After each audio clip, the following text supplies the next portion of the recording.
So guys, I got a question from chapter 6. You're all like, that's good for you, Jeff. So pay attention. Number 79 from chapter 6. Oh, sure. Where did I just put them there? Yowzers. All right.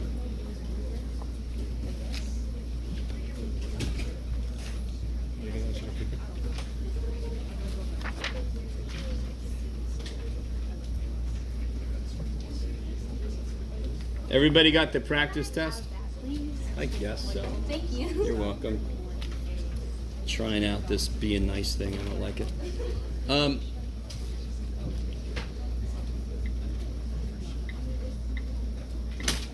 Okay. Oh well.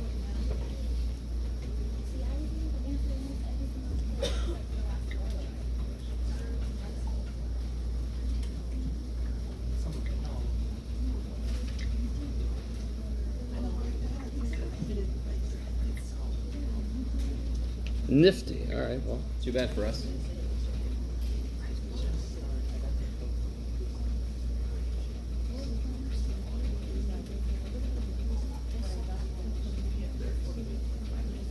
Almost tall enough. Where's my tall dude? Last button there. Yeah. Thank you. It's great being exactly the average height. I played a lot of basketball. I did a lot of fadeaway shots because I was not relatively tall. All right, let's see if that works. Hey, all right. We'll do it live. Oh, that's that one. Shit. Oh my gosh. Oh, that one's on. Oh, I love it. What more do we need? Okay, there we go. Things are happening. Things are happening. All right. Okay. So real quick, I got a question about number 79, you said? This guy here? Who asked that question? Yeah. Yes. Okay. So read through that real quick. So this is from chapter 6.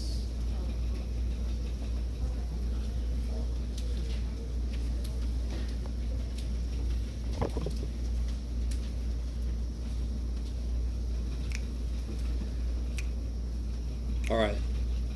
Has anybody tried this problem yet? And you're all like, dude, 4 and 5, man, that's where I was. Okay. Can you draw that picture for me real quick on whatever notes you got out there in front of you?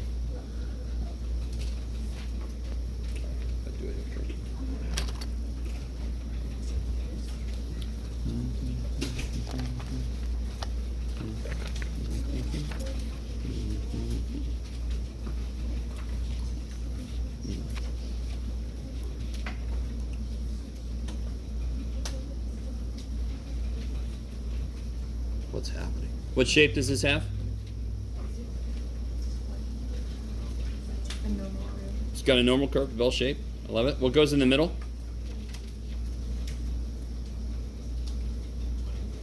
21. That's the mean. I love it. So now they're going to ask me a few questions. So for example, the first few questions are just, so what is it that could change in this problem? What could change?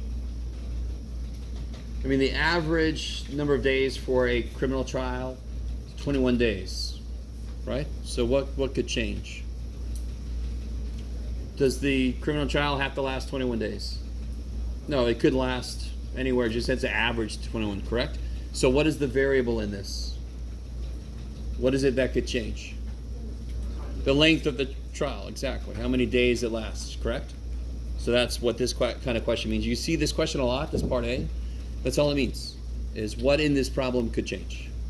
This is that BUN thing we were talking about before. Is it binomial? Is it uniform? Is it normal? So obviously this one is normal. And what are the two most important things to know for a normal curve, which they actually told us, thankfully? The mean and standard deviation, kick ass. So whenever you see this little dude, you would just put like a B, a U, or an N. So in this case, an N. And then you put the two most important things, in this case, Mean, comma, standard deviation. 21, comma, was it 7? 7, yeah. Okay. Now look at part C. Part C is exactly like the parking problem we had on the handout we did. Right? I want to know the probability that it lasted at least, oh shit, at least 24 days, right? Does anyone have any trouble with at least, at most? Okay, so here's how I keep it in my head. If you go to a restaurant, they have a kids menu. Very often they only give that to kids, correct? So if you're 25 and you say, but my inner child is actually 11, they're gonna laugh at you, right? So you can only eat off the kids menu if you're at most 12, for example. So could you eat off the kids menu if they're 13? No, so at most means up to. Very often our brain will see the word most and think big and think it means greater than, but it means less than or equal to. So at most means that number they give is the most. At least is the opposite. At least says it starts there. You have to be at least this tall to ride the ride. Right? So thankfully I could ride the ride, but if you're down here, nope. Right? So you got to be this tall or more. Is everybody with me? So that's kind of the way I remember at most and at least. So here it's at least 24 days. So what would you put on the picture? 24. So where's 24? It's up here. And I want to shade which way? Up. Yeah.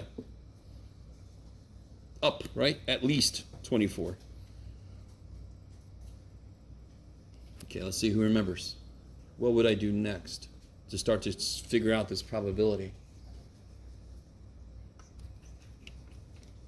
What would you like to use? Where do the probability answers all sit for any normal curve? Where are all the answers for any normal distribution? Yeah. You're pulling it out, but you're not saying it. So the little blue sheet, the z-score chart, right? So the name of the chart tells you what to do next. What do I have to do next?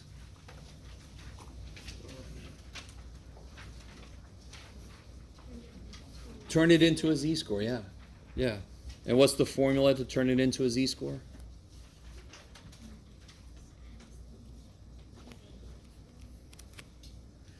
You guys are awesome. You all like whispering to me.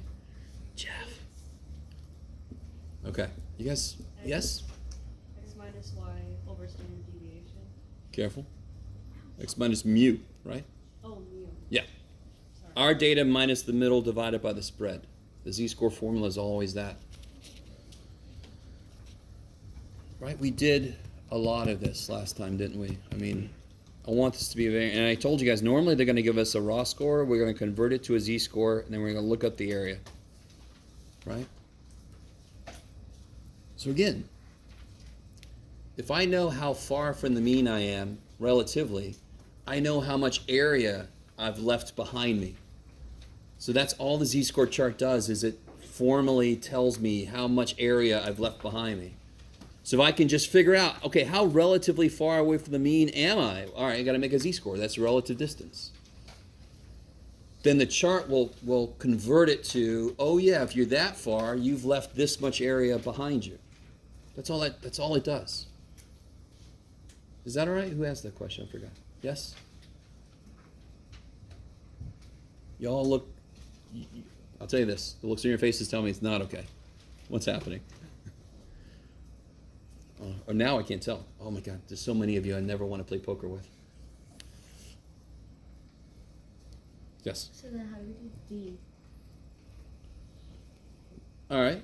D is exactly like 60% of all trials are completed within how many days? So that's going to be, yeah, that could be one of two things. That one's a little bit, I agree with you. Part D is not worded well. 60% of all trials of this type are completed within how many days? So that could be, yeah, they didn't word that one well. Normally they'll say either one of two things. They'll say something that says 60% of all trials take up to how long, and that's like a percentile idea. You guys with me? We did percentiles on those worksheets last time.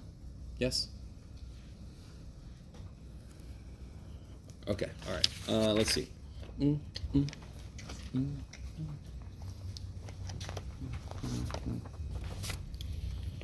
Okay, so last time we did a problem where it was like P14, right? In a normal curve. In a normal curve, where is P14? What does P14 mean? What does that symbol mean? P14, what does it mean? 14th percentile, kick ass. What does a percentile tell you? It always tells you the percentage that is below. Doesn't that sound familiar? It sounds like the z-score chart, right?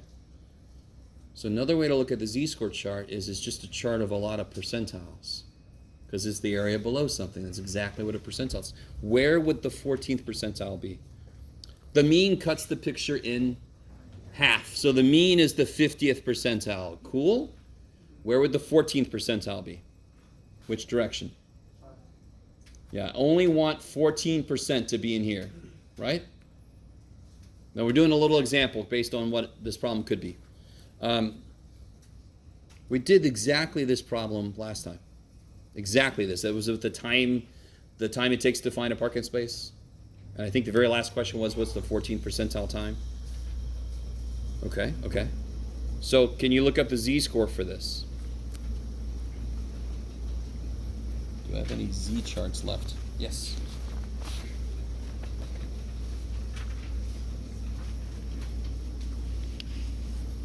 So remember, don't do this. Don't look up 0.14 because this is not a z-score. This is an area, right? It's very evil that areas look like z-scores, but we know that's an area. We're the humans in this case. I know that's an area. So I'm going to look here. And I know it's a negative z-score because it's down there. So what's the closest you guys can get to 14%? 0.14.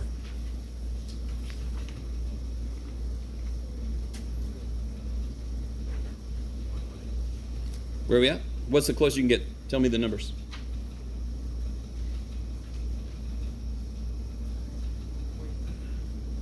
Yeah, you can get really damn close. Yeah, see that?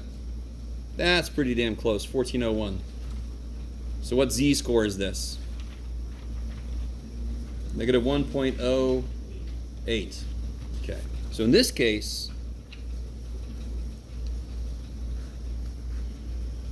it's 1.08 steps below the mean. Bless you. And then we can convert it back into a time using this formula here. All right. So let's see. Monday we did all of this, right? And I understand Tuesdays between now and then. There's not a whole week in between now and then. So we shouldn't be this far removed from it. This formula is just telling you what z-score means, right?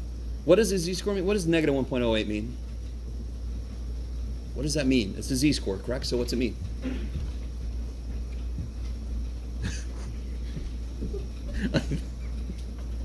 I think somebody is just... So many of you whisper at me, so I try to read your lips, and I think somebody's just going... Oh, man. You're like, let's screw with this guy. Here, what am I saying? All right. What does... You know I'm going to ask you this question on the test. So what does a z-score negative 1.08 mean? All right, now don't just say amount. If I said, how much money am I going to make at this job, and you say an amount of money. No, what? There's a very specific number here, correct? So do it again. The data point this represents is 1.08 steps, standard deviations, below the mean. I love it. So how would I get there? Wouldn't I start at the mean, whatever the mean is, and I would go down 1.08 steps, right? Isn't that exactly this formula? The mean, z is negative, and then I would put the standard deviation. Okay, so that's exactly the last problem on the worksheet we did Monday. Okay. If you missed Monday, it's been recorded. Monday was a recorded event. It's up on the YouTubes. Okay. This problem, I will agree with you. This problem is not written well. I'm kind of assuming what they mean is the 60th percentile. Where would the 60th percentile be? Over here, right? That's 60%. So then you would do everything we just talked about up here. You would figure out what the z-score is, and then you can convert it back to a raw score. And in the problem, they tell you the standard deviation and the mean. How are we doing? Not worded the best, but I'm leaning heavily in that direction is what they mean. Okay. So I agree with you. That problem, they didn't word it very well. Again, you get what you pay for. Hell, very often you'll pay $180 and you'll still see something like that. So, relatively it's good. Okay. Anything else from homework stuff? Yes. I have a question. So the z-score finds what's below, and on the one we just did, we had to find what's above. So how would you find what's above if we got what was below? Oh yeah, the part B. I'm sorry, part C. Yeah. Yeah, so if you know the area below, so if I knew the area below was 0.7, what would the area above be? Oh. Yeah, 1 minus that. Kick ass. Okay. So real quick, the z-score chart is single-minded. It will just always spit it back at you, the area below what you looked up. We're the humans. We know what we want. If that's not what we want, we got to adjust it. If I want the other side, I do 1 minus that. Okay. Okay. So let's do this. Before we jump back into the weird stuff we did last time, let's just do a couple of concrete z-score problems, right? So.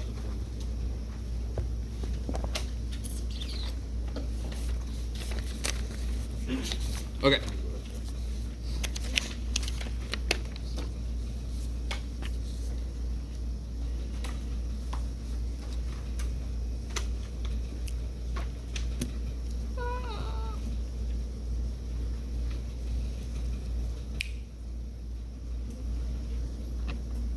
Come on, little dude.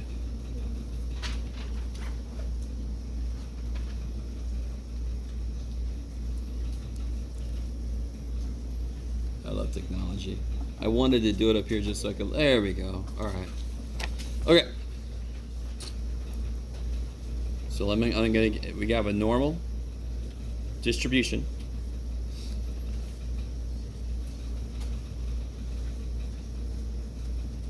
The mean, let's say, is 53, right?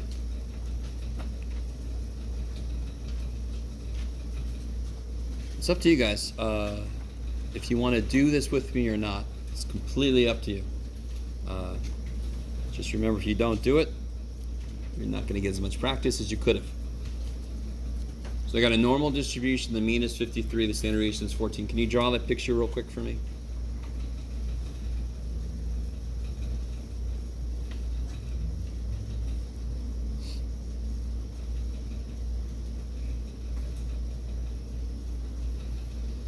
Not very much here, right? I know it's normally distributed, so I got the big old bell dude.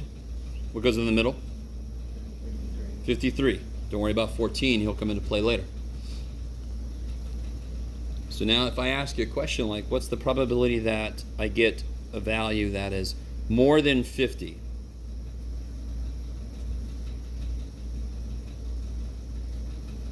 Can you put that on your picture, please?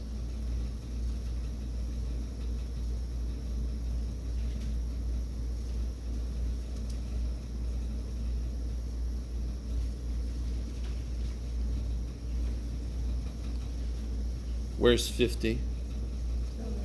Yeah. And which way do I shade?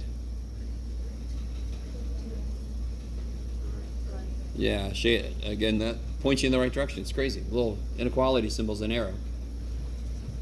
So I know the answer is going to be more than, for example, the answer is going to be more. If it was, the mean cuts it in half. So this is definitely bigger than 50%, right? Okay. That is a very vague, but still, if your answer is 0.17, you are wrong. Do you get what I'm saying? If you draw the picture well, it's a very rough kind of dude, your answer should be bigger than 50%. Do you guys see that? The mean cuts it in half. Isn't this more than the mean? Isn't this more area? So it should be more than 50%. That's all I'm saying, right? Does it tell you if you're exactly right? No, but it tells you if you get 0.17, you are wrong. And normally what you did was you forgot to do 1 minus. Does that make sense? Because this looks like it could be 17%, so maybe you just forgot to do 1 minus, right? Okay, so it's going to keep you on track.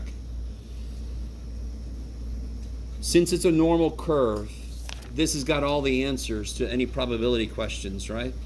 We just have to look in the right place. So what do I do next to make sure I look in the right place for the answer? Yeah, make a z-score. So I'll do the mean. Woof. How do you make 50 into a z-score?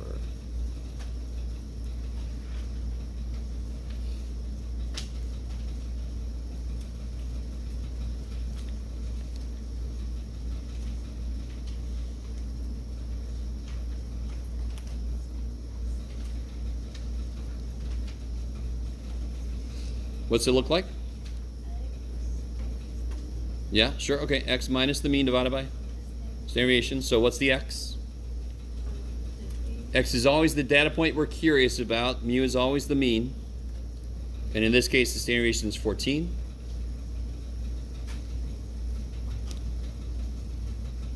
So what do you guys get?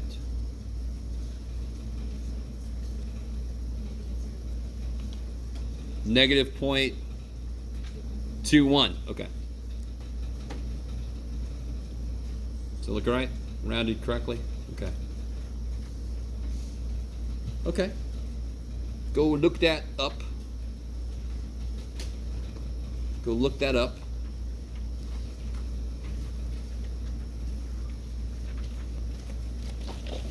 I want somebody to say, on Google? No, you looked it up on the z-score chart.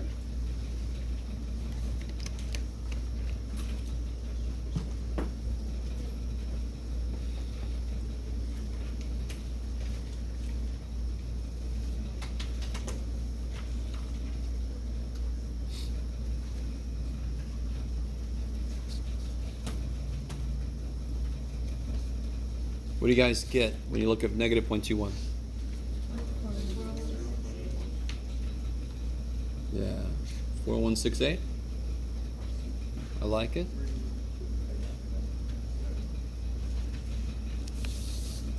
So what that means is, if I start at the mean and I go down 0.21 standard deviations, then I've only got 41.68% below me. That's what that means. Right? So this will be, so the right after you look up a z-score, you put the number you found below what you just looked up, because that's all the chart tells you. It's the area below the z-score you look up. So this will be 0.4168. And since you were nice to yourself and you drew the picture and you shaded in the answer, you know you're not done, right? Because you don't have the right side. How do I get this side? Yeah, 1 minus that, right? So 5, 8, 3, 2.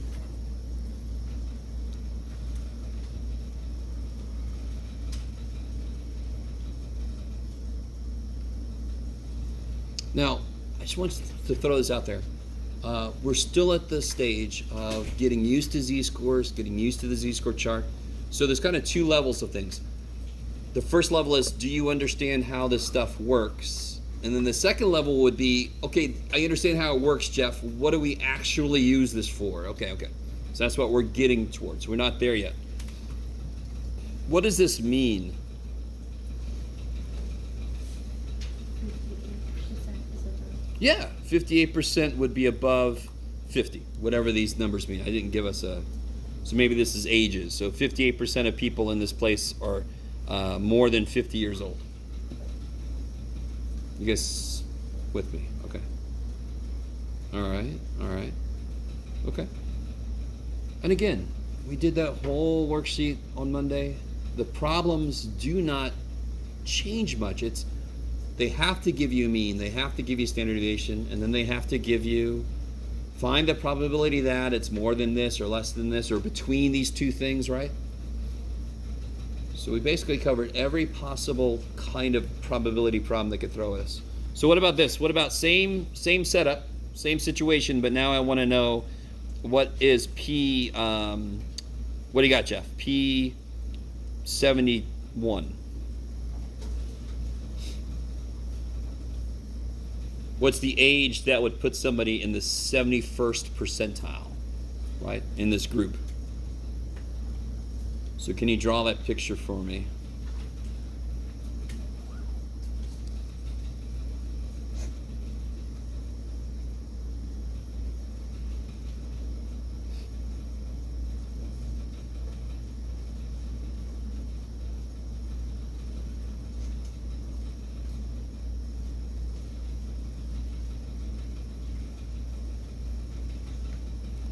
So what goes in the middle? What goes in the middle? 53. The mean hasn't changed. Still the same setup, right? The mean goes in the middle always. Where's P71? Yeah, because I want to have 71% below. This would be 50% below, so I must be up a little bit from there, right?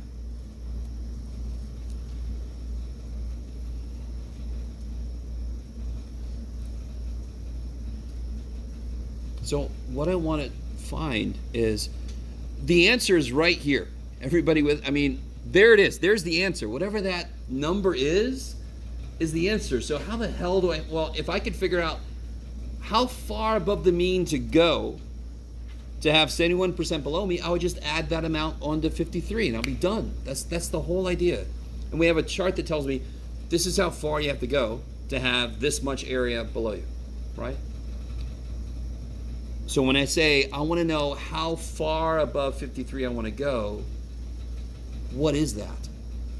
What tells me distance in statistics?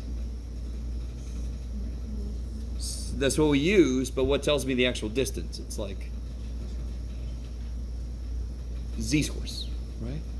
What does a z-score of 3 mean? The data point is 3 standard deviations above the mean. That tells me distance away, correct? So when I say what tells us distance in statistics, z-scores.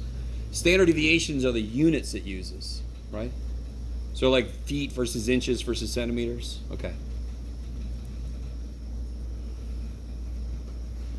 And so what we're doing right now, and again, I have no idea if this, I really hope this helps. A normal z-score problem, I give you an x, like we did here. I give you 50, you made it into a z-score and you looked up the area, correct?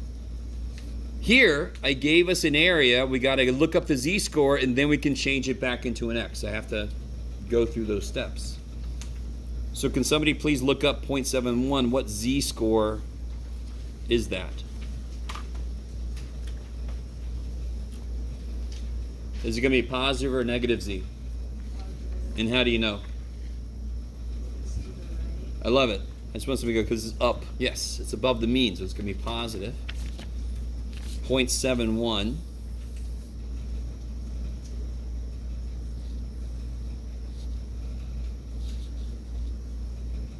Yeah.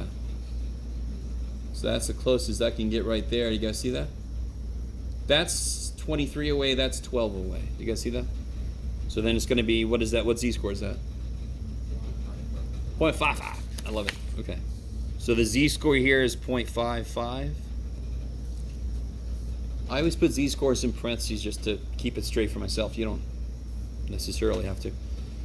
But that's not an answer to the question, right? Because if I said, what age does somebody have to be in the 71st percentile? You said 0.5, like half a year? I doubt it. That's a z-score, correct? How do I change it back into an age? Well, how did we change an age into a z-score over here? Didn't we use this? So now I'm going to use the backwards formula. This is just the same formula, just solve for x, right? So again, this formula, if I know x, I can change it into a z-score. That's this guy's job. This one undoes that. If I know a z-score, I can change it back into, in this case, an age. So I desperately want, there's so much in this class that makes actual physical sense. Let me just say this very loosely. How many steps above the mean do I want to go to find the answer? How many steps do I want to go up from 53? 0.55 steps, right? You with me? A little more than half of a step up. Is everybody with me? So how would I do? When I start at 53 and I would go up, yes? I would go up 0.55 steps. Well, how big is each step? 14. Now, real quick, isn't that the mean plus z sigma? I mean, that formula is just capturing the physical nature of what the shit we would do. If I look at a standard deviation as a step, standard deviation as a step, z-scores use standard deviation to say, is this many standard deviations above or below the mean? So how would I find a data point? I would say start at the mean, go this many steps. Okay. So that's all the formula captures, is that physical idea. So then you just got to throw that shit in the old calculator. Throw that shit. Let's see, 7 point, let's see. 7. Trying to do my head. 60.7, okay. 60.7 years old. Blah, blah, blah. Right. So if in this group, whatever group this is, if somebody is like 60.7 or almost 61, then they are in the 71st percentile of ages. Okay. Like it? Now I've got Rock of Ages in my head. Shoot. Rock of Ages. All right.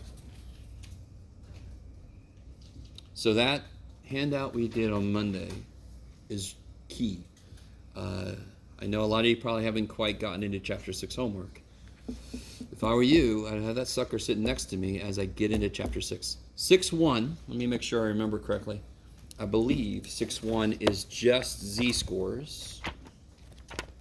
So everything starts off with everything's already z-scores. Let me make sure that's correct. Let me see. Here we go. Blah, blah, blah. No, I'm talking out of my hands. Okay. So it looks like 6.1 and 6.2 are all just anything. Okay, good. So just be ready for anything. I love it.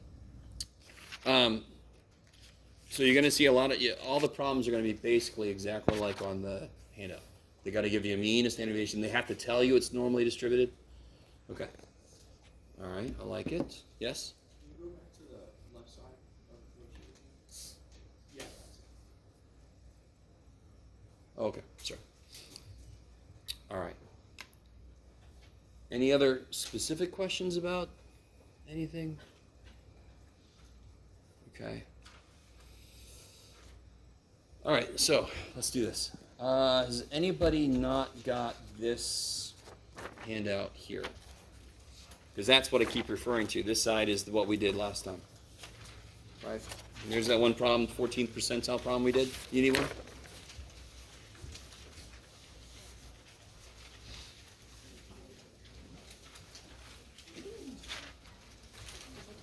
Yeah.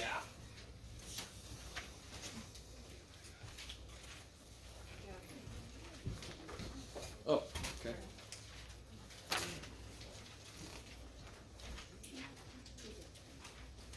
Oh my goodness.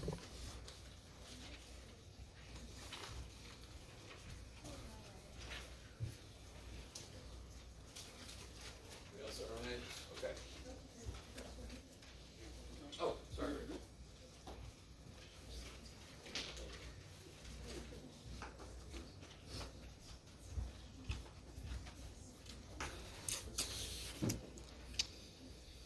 So, if you missed Monday's class, let me say this first. If you were here for Monday's class, I believe I made this point. Monday's discussion was very conceptual. It's just the idea behind what we're doing. So it was very abstract, I didn't actually collect any samples. We just talked about what it seemed like what would happen if I did take samples, right? Of people in Florida, alternate years, Florida, whatever. Okay.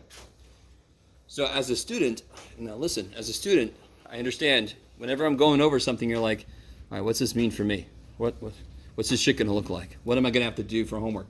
We're not there yet, right? We're still in the exploration of ideas thing. So here's what I want to tell you. Even as we do this, you're never gonna do a problem like this, ever. Now please don't tell me, that doesn't mean I just said don't pay any attention, because this is explaining the idea behind what we're about to do. The actual nuts and bolts, very little changes in the normal z-score problem. So the amount of explanation versus what it does to the work is really off kilter, but the idea is weird. You guys all with me? And the way I explain it is not a standard way to explain it. It's just the way I came up with to try to make it make the most sense. And I think you all basically agreed with me last time that if we took samples, we all agreed mixture would happen. That's why you get a lot at the mean, the standard deviation gets smaller. You kind of agreed with the general movement of the idea, right? This is my attempt at creating a concrete example of, instead of weird alternate universe Florida where we got to imagine there's people, I have the numbers 1, 2, 3, 4 on pieces of paper in a hat, correct? So this hat is like Florida, except I've only got 4 things in it. Are you with me? Florida has people. I can think of it as reaching down and picking up a person going, how old are you? Ah! And then dropping them back down. No, now I have a hat, pick up a piece of paper. It's not going to scream as much when I drop it back in. Okay. All right. So I'm some weird god. All right. So does everybody agree that if I put the numbers 1, 2, 3, 4 on a piece of paper in a hat, I'm going to end up with what is effectively a uniform distribution? Now, real quick word, is this continuous? Can I pick out 1.73? No. What did I do though? I just kind of like expanded the size of these. So this is sort of a, again, I don't want to make too much of a deal. This is like a discrete analog to a continuous. It's a uniform because they all happen at the same probability, correct? There's a 1/4 chance I get any of the numbers. Okay, I love it. Okay. So this is the original population. This is when I'm doing individuals. If I pick one piece of paper out, there's a 1/4 chance I get a 1, for example. You guys all with me? So I just plotted so 1 has a 1/4 chance, 2 has a 1/4 chance. Everybody with me? Okay. So then the area of this whole thing is 1. Is this a gross distribution? Is this like a less than aesthetically pleasing distribution? Anybody would say that? This is a pretty nice little distribution, right? It's even. It's pretty nice. It's better than the 2 potatoes I had on the board for the Florida. You all with me? Okay, maybe. What do I mean by potatoes? I had the round, right? Okay, looks a lot better than that. Okay, I love it. So the idea from last time was, even if I start off with a distribution that is really just crazy, and the one I did wasn't like that insane, but if I just had this craggy, crazy bullshit distribution, the bigger the sample sizes I pick, the more normal the means will become when I plot them. Is everybody with me? And why is it really important to have an idea of when I'm working with a normal curve? Because if I'm working with a normal curve, I can use this frickin' thing. In stats 1, if we can't use this, we're basically dead in the water. If we taught stats 2, there's a few things you could do, but for us, ain't shit we could do. So we're like, we need them to either tell me it's normal, or I need to see that I actually have a normal curve somehow. And then I can use that z-score charts. Everybody with me? Okay, I like it. Okay, so is everybody cool with this? I mean, this first piece we could have done back in chapter 3, right? Basic probability. Now, to explain the rest of this page, don't even look at it. Look at me. If I pull 2 with replacement, 2 strips of paper, can somebody give me one thing that could happen? I could pick a 2, and then I could pick a 3. I love it. So there's one thing that could happen, correct? I could pick a 1 and then a 1, or a 4 and then a 3, or a 2 and then, right? Is everybody with me? So that's exactly like going to alternate universe Florida and taking every sample of size 10, right? Once I got a sample, what did we do? When I was walking around talking to people in alternate universe Florida, which is exactly what happened last time, so you missed out last time. Walk around. When I got 10 people, what did I ask them to do? What did I need from them? What about their age?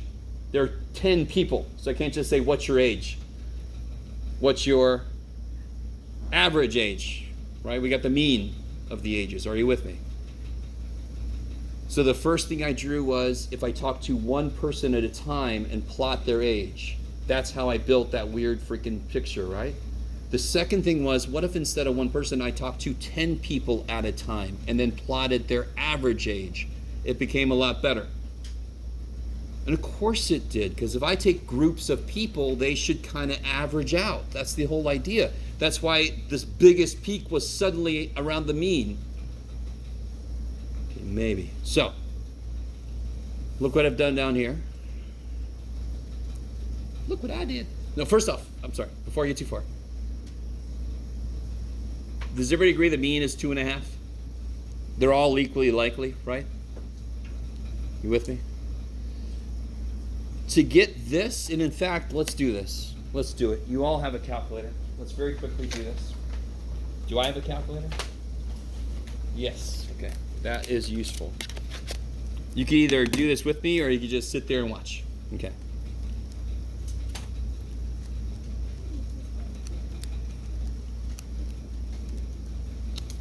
Rawr.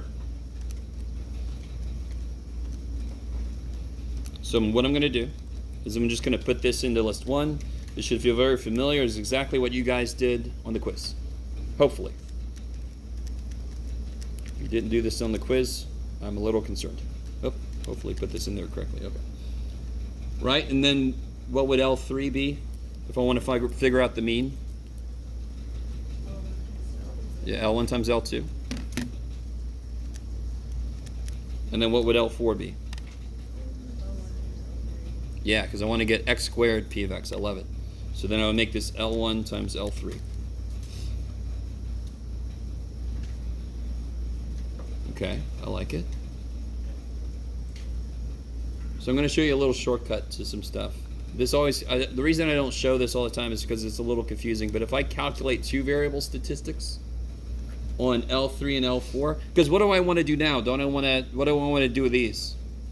What's in L3? I want to add them up. And what do I want to do to L4? I want to add them up, correct?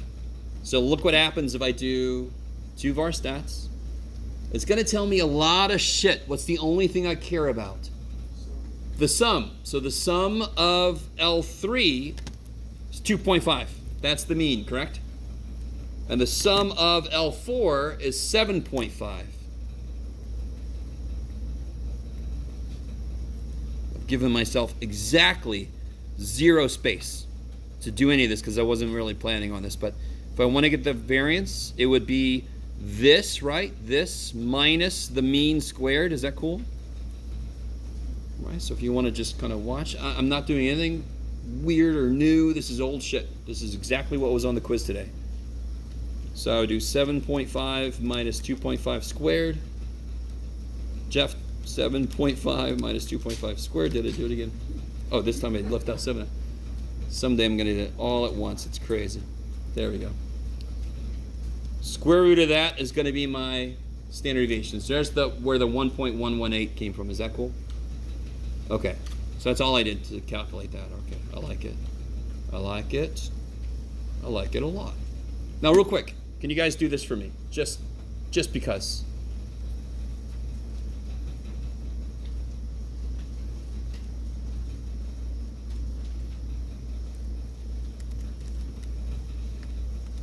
No, Jeff.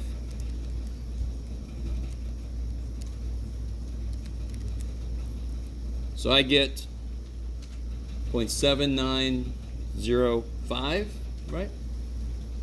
Is that what you guys get? Okay. So everybody's with me so far. And again, that's just some number we did. I don't know if you guys remember. I'm pretty sure I showed you this last time, but we're going to see where that comes from in a minute. I also want to remind you, as long as I've got this stuff in here, just to remind you guys, I don't know if you remember, the shortcut way to do everything we just did here was to do one var stats, but to tell it x and p of x. And does this look familiar? Okay, good, because that'll help me out later. We don't have to go through all that shit. Okay. So now I've established where these came from, and we've gotten this number, which we don't know what the shit it means yet, right? It's just sitting there looking at us. Okay. Now, look down here. Doesn't it make sense that if I could pick out 1, 1, 1, 2, 1, 3, 1, 4, I should end up with 16 possible samples? 4 that start with 1, 4 that start with 2, 4 that blah, blah, blah. So I listed all the samples. So remember, the whole idea was, if I go to alternate years Florida and I take every sample of size 10 that I can, and I plot their means, the result became a lot more normal right away. Are you guys with me on that? Is that all right? And of course, once you get over 30, magic shit happens. Okay. So that when I took a sample, I wanted to figure out the sample average, correct? So I was talking about ages, I wanted the average age. So here, for this sample, what's the average? Sample is 1, 1. Holy shit. And what's the average for 1, 2? Right in the middle, right? 1, 3. 2. What do you think 1, 4 is going to be? 2.5. Holy shit. Sure enough, 1 plus 4 is 5. Divided by 2 is 2.5. So now you start to see a pattern, right? So you see how 2, 1 is going to be 2, 2.5. And you can verify this, right? But you start to see a pattern. A lot of mathematics is noticing patterns. So again, 3, 1 is 2 again. And again, you can verify any of these. 3 plus 1 is 4 divided by 2 is 2.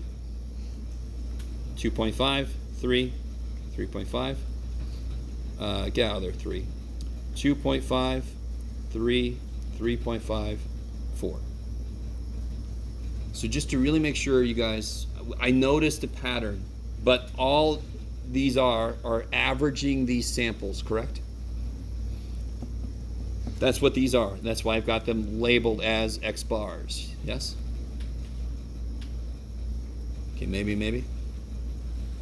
What's the most likely X bar, the most likely sample mean to occur?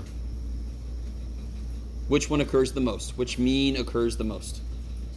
Shwa! 2.5, which is the actual mean. Now, if I made my numbers not symmetric, do you guys see what I mean by symmetric? 1, 2, 3. If I made it 1, 2, 3, 5, the means wouldn't come out to be 2.5, but most of the means would be close to 2.5. Okay. Okay, you guys sort of with me. So again, this is just a concrete example of all the weird conceptual stuff we did Monday. Smaller population than Florida. Smaller sample size, thank the gods. Because you can imagine, if I made this a sample of size 3, 1, 1, 1, 1, 1, 2, 1, 1, 3, 1, 1, 4, 1, 2, 1, 1, 2, holy shit, right? So I just wanted to do one that was concrete and that was small. Now, look what I did down here. Look what I did. How many total means are there? 16. And how many of them are 1? 1. So 1 divided by 16 is 0.0625. Yes? So you guys see where I got this stuff from? So how many times does 1.5 show up? How many times does 1.5 show up? Twice. So it's twice as big, right? It's twice the probability. Does that make sense? So this is 2 divided by 12. How many times does 2 show up? 3. That's 3 divided by 12. How many times does 2.5 show up? 4. That's 4 divided by 12. I believe. 16. I keep saying 12. Sorry. 4 divided by 16. I love it. Right? Isn't 4 divided by 16 1/4? Okay. So everybody, all I'm doing here is like a relative frequency, correct? The probability that I would have gotten a mean of 2 is 18.75% chance. Okay. All right. So I've plotted those, right? That kind of makes sense. 2.5 has got a height up to 0.25, correct? Immediately, does this look more normal? Which one looks more normal? This one or this one? The second one, yes? I love it. Is it perfectly normal? No, but it's pretty. Look at that. It's perfectly symmetric. Yeah. Of course, I can't draw or ship it out. So it's got that bell shape going on. So it's definitely already a lot more normal. So why did my alternate universe Florida one theoretically take more time? Because it started off gross. The nicer you start off, the less you need. In fact, if you start off normal, you need 1. You need sample sizes of 1 because it's already freaking normal. Does that make any sense? The nicer your distribution starts off, the smaller the sample size you need until it becomes normal enough. If it's already normal, I need samples of size 1. I don't need any help. It's already normal. If it's disgusting as all shit, you're going to need more than 30. Okay, maybe. So in general, what we discovered was just about every distribution, no matter how weird we try to make it, if we took samples of size greater than 30, it came out normal enough. So that's why we kind of made that the magic number, right? Okay, maybe. So real quick. I'm going to put this stuff in here, but then I'm going to do the shortcut. I'm going to put all the means in there.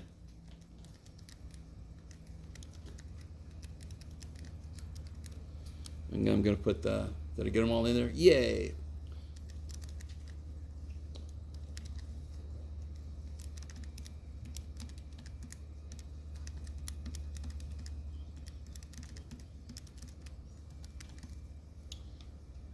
That looks about right.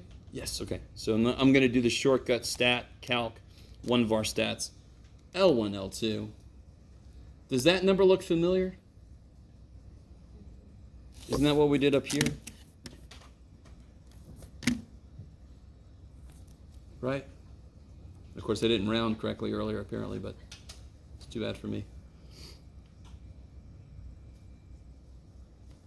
Okay, all right. So here's the idea. We took samples of size 2, right? So if I just take what the standard deviation was to begin with, I can exactly calculate what the standard deviation will be after taking samples of size whatever. Because again, if I had to do this whole process just to figure out what the standard deviation was for the new distribution of the sample means, do you guys really understand if I took samples of size 4, how big this would get? Do you guys understand? If I took samples of size, so samples of size 2, why is it 16? Because for the first number, how many options are there? First number I pick, how many options are there? 4. Second number, how many options are there? 4. 4 times 4 is 16. That's why there's 16 of these. So what if I took samples of size 4? That would be 4 times 4 times 4 times 4. Yes? And what is 4 times 4 times 4 times 4?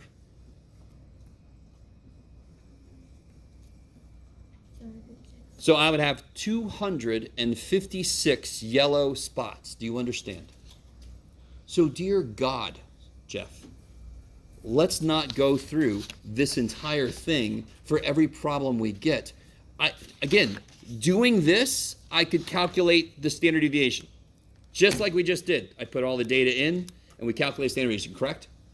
But my God, the size of the work, if I make this just a little bigger, and then just imagine, what if I had 87 pieces of paper and I want to take samples of size 28? No, I don't want to do this. Because how stupid big would this be then? Stupid big. Do you guys understand what I'm saying? So I really want you to get what we just did. See up here, we already knew what the answer was going to be, right? If I would have rounded correctly, it would have been even better. And then we did the work and we went, oh, that's the same shit we got up here. So why do this work when I can just do this little dude? Love you guys. So again, the idea is if I take a sample, if I go outside right now, if you found somebody at random who was 6'9", right? Is anybody in here 6'9"? I didn't think so.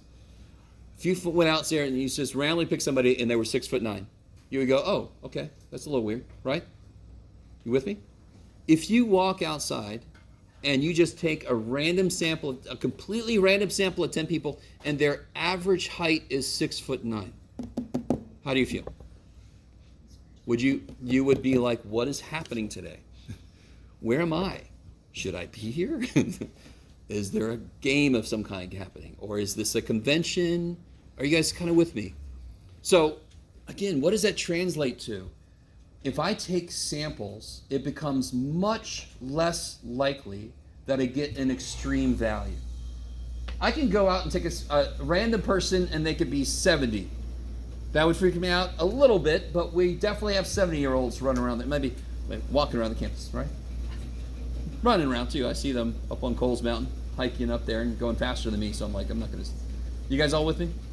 So that would, if I took a random sample of 20 Grossmont students and their average age was 70, that would be exceptionally weird.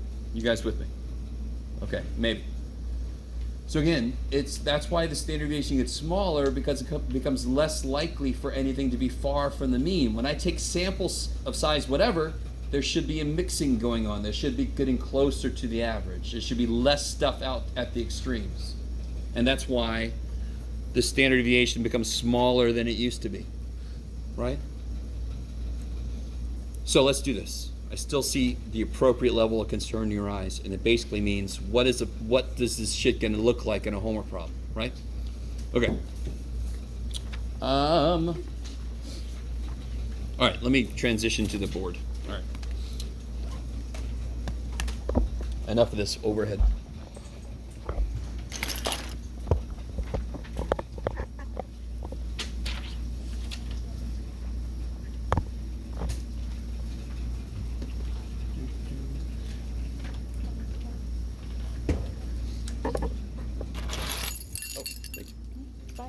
See you.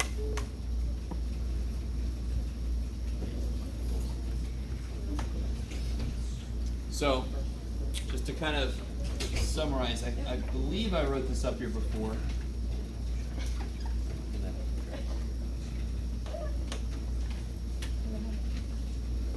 Central limit theorem.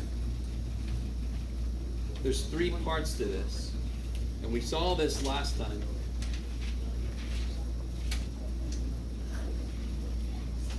Okay, so three parts to this. As the sample size increases,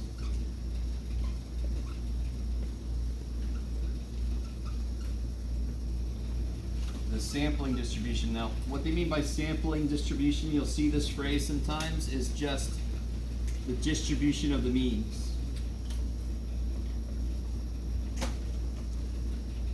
That's all that means. So just like when I went to Florida, took a sample, plotted their average, and then it ended up with the distribution of all the averages. Is that cool?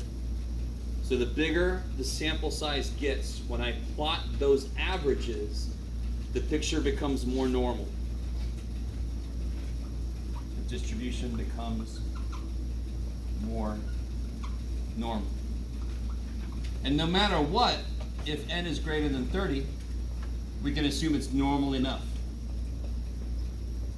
They say approximately normal. I say normal enough because what is it that we can use if I have a normal distribution? What are we allowed to use then? To answer probability questions, what can we use? The chart, yeah. Can we stop for a minute? I know the problem I did was, number one, really silly, and number two, contrived to a certain degree. But I at least wanted you to agree with me why it made sense, why it would look the way it did.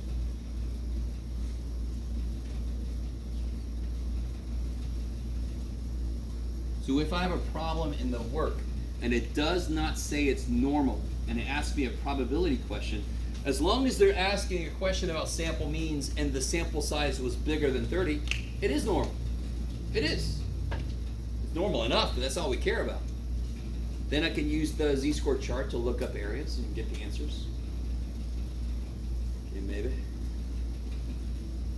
Secondly, the mean of the sample mean stays the same. And the third thing is what we just saw. The standard deviation of the sample means changes. It gets smaller by a factor of square root of n.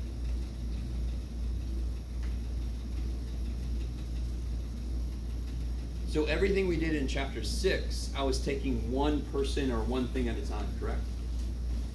If you look back at the parking example, I said if we pick one student, what is the probability of that, right? So if n is 1, that doesn't change at all. That matches up with chapter 6. We didn't have to change shit for chapter 6. It's just whatever standard deviation they gave us. So if n is 1, it stays the same. Okay. So I want to do two kind of problems to illustrate the use of this.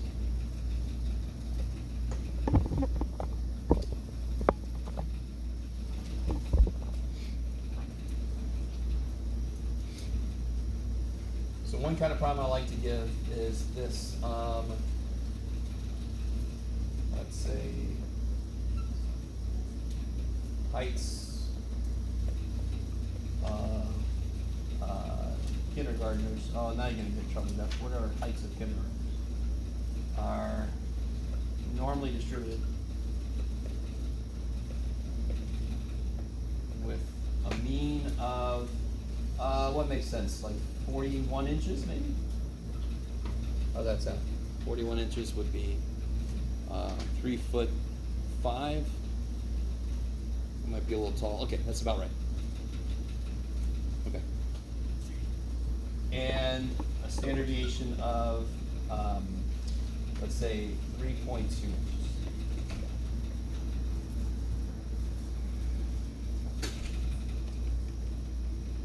So what I'd like to do is I'll ask you, my first question will be a chapter 6 question. So when do I know this shit's gonna kick in?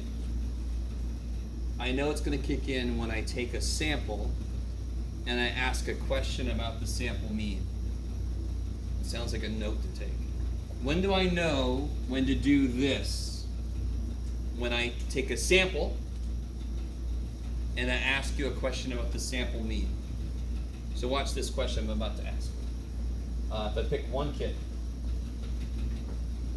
what's the probability that the kid is, what do you got, Jeff? Less than 42 inches tall.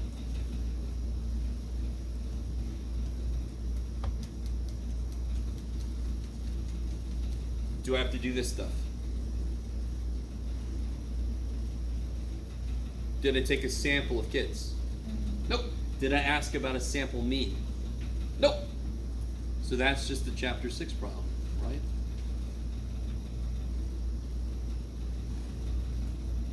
Okay. So can you draw the picture and do that real quick? I'm gonna let you do the entire problem. I'm just gonna stand here and stare at you. Go. Call me if you need help, by the way. Draw the picture, do the work.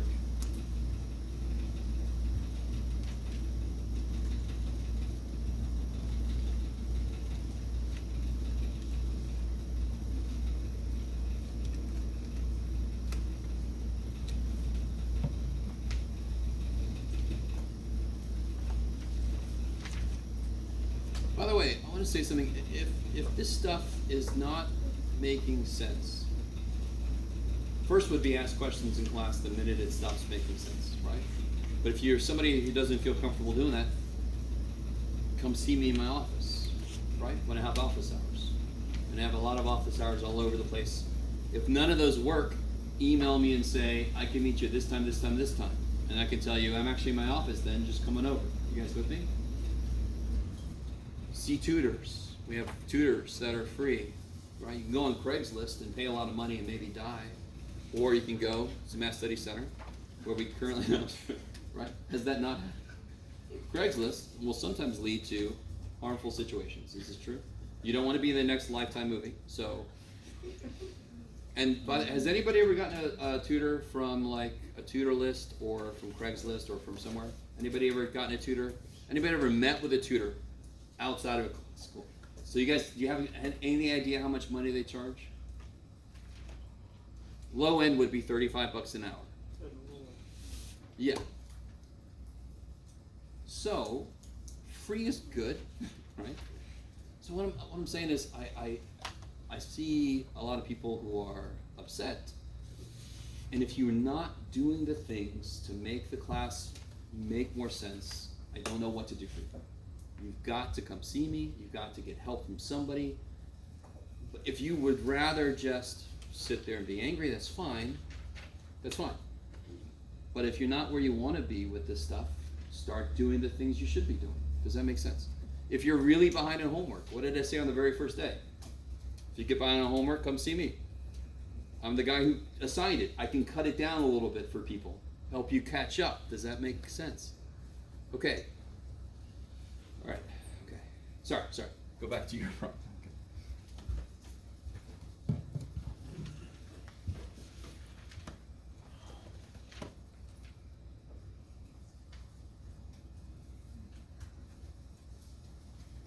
So to catch up to you guys, so this would be bell curve. What goes in the middle? 41. I want this kid to be less than 42 inches, so I put it there. It's kind of nice. And then what do you do? Make it a Z-score. Make a Z-score. So what would that formula look like? Yeah, our data point minus the middle divided by the spread.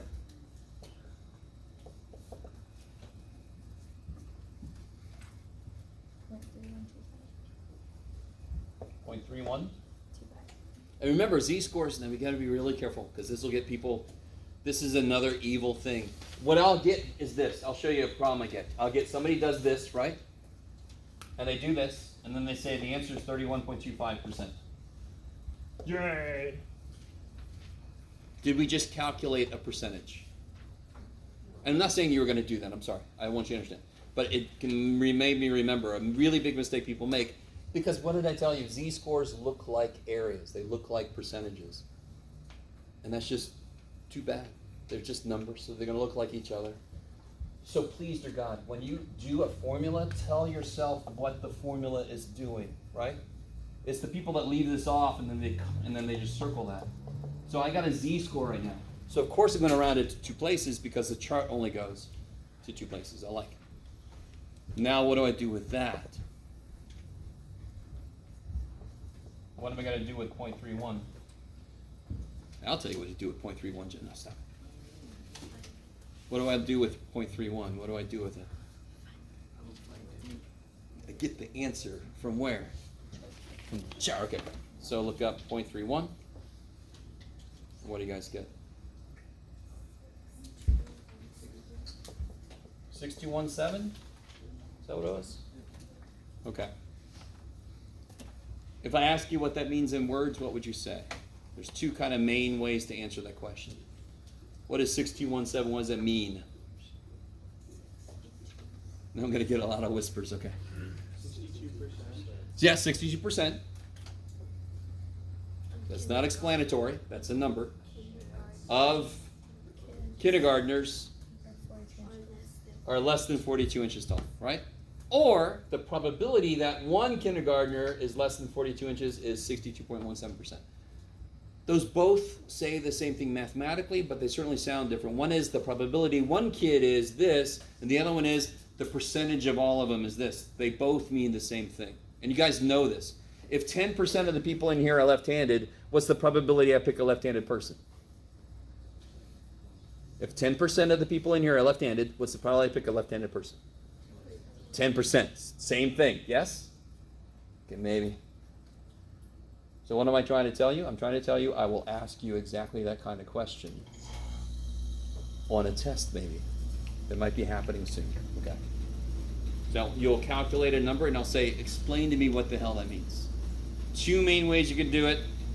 The probability one kid is less than 42 inches is 62.17%, or 62.17% of all kindergartners here are below 42 inches tall. Is everybody with me? Okay.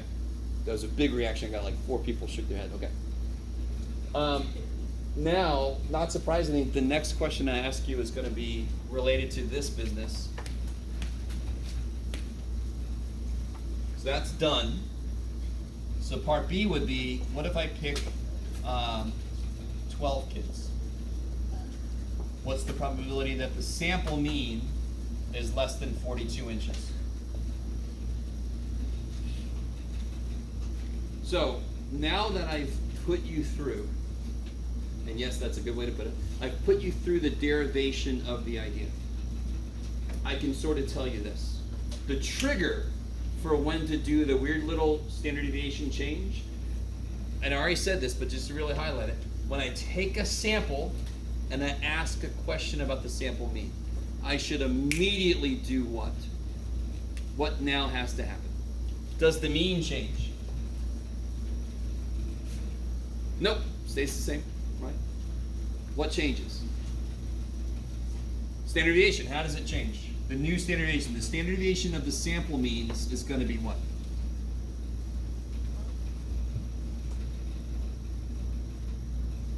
What's the formula? Did you guys write it down? No?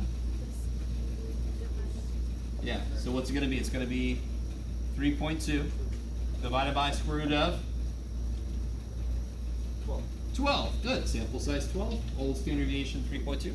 So I'm going to call this, I might call this the new standard deviation, just for a quick way to reference it, but it's actually the standard deviation of the sampling distribution. Holy shit. So it's the standard deviation of the sample means. And of course, they're going to get tighter to the mean because it should be less likely to hit extremes if I'm taking groups of things. If I take a random selection of Grossmont students, I should be really freaked out if their average height is 7 foot tall. I should go, what the shit did I do? I didn't take a random sample. That should be so unlikely that would freak me out. And that's why the new picture is going to be skinnier and taller because that smooshes in. It's less likely to be way the hell out there. For a group, one person could be 7 foot tall. And that by itself might freak me out a little bit, but if I see 30 people who are 7 foot tall, something's happening, right? That is not going to happen randomly, okay? So how the hell do I do the rest? Now here's the funny thing. Okay, the last 2 days, we've been doing weird shit. I think you'd agree with me. And you're all like, that's not different, Jeff. You do weird shit every day. So last time it was alternate universe Florida. Today it was freaking colorful little blocks on the paper. That is the only new thing. This is it. So what's the new standard deviation? Does somebody do this for me? 0.923. 0.9, 2, 3.8, Yeah. 3.7, 4. Okay. So it's got to be at least 3 decimal places, correct? So if you take it to 4 places, that's perfectly fine. So guess what I do now? I do exactly the same work. The picture technically is a little skinnier, but I don't care. Visually, it's just an anchor to put stuff. The mean is still 41. I'm still curious about 42. I still want the area below, correct? And the z-score formula is the same. It's going to be our data point minus the mean divided by, but now what do I divide by? It's exactly the same work, but what am I going to divide by now? 0.924. I have to divide by the spread for what it is I'm looking at. So over here I was looking at individuals.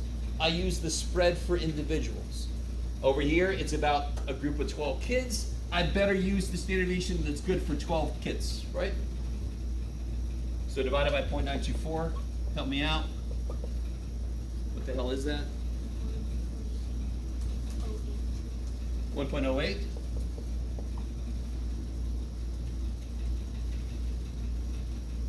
Then you look it up, right? I really want you to understand this. Most of you need to be close to this kind of problem is a thank the gods problem, right? Make that into a z-score, look it up, get the area, done. The only difference with this kind of problem is I changed the standard deviation. Why? The one I was given works for individuals. I'm talking about a group of 12. I need the one that works for a group of 12. That's it. all the work is the same after that. So what do you get when you look up 1.08?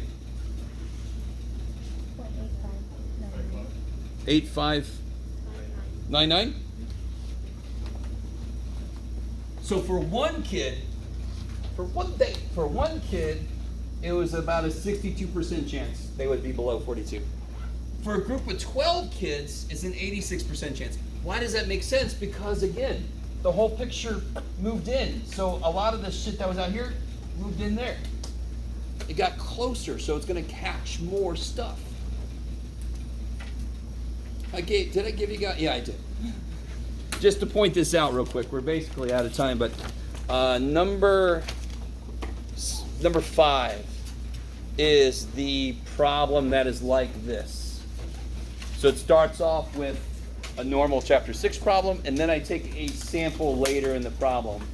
And I love to ask you the exact same question. So it's the same work, you just use a new standard deviation. Okay, all right. So next time I'll have the quizzes graded. I'll have the answer key for this. Have a good weekend. We'll do it all again next week. Oh yeah, don't forget your stuff, please. Thank you.